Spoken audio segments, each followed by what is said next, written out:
இந்த வார்த்தைகள் linear function, quadratic function, exponential, logarithmic, trigonometric functions இதெல்லாம் ஃபர்ஸ்ட் இயர் செகண்ட் இயர்லேயே would have come across. But இதெல்லாம் vocabularyல யூ ஹாவ்.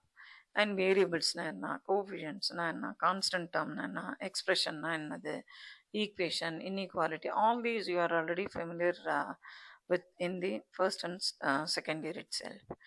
அதே மாதிரி செட் தியரி வரும்பொழுது இப்போ ஏ ஒரு செட்டு, பி ஒரு செட்டு, அதனுடைய யூனியன்னா என்ன, அதனுடைய இன்டர்செக்ஷன், இதுக்கு அர்த்தம்லாம் பின்னாடி நம்ம படிப்போம். வார்த்தைகள் தான் இங்கே பார்க்குறோம்.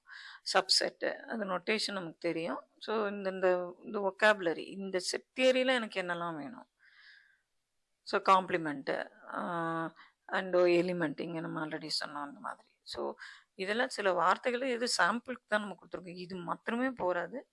அந்தந்த செக்ஷன் வரும்பொழுது you will be knowing. So அப்போ எல்லாத்துலேயும் அந்த எது எனக்கு தேவை அப்படிங்கிறத ஒரு ஒரு பேராகிராஃப் வாசிக்கிறீங்கன்னா, எஸ் இதில் வந்து என்னென்ன வேர்ட்ஸ் எல்லாம் கீவேர்ட்ஸ் அப்படின்னு சொல்லுவோம். இந்த ஒக்காபுலரியை கீவேர்ட்ஸ் அப்படின்னு சொல்லுவோம்.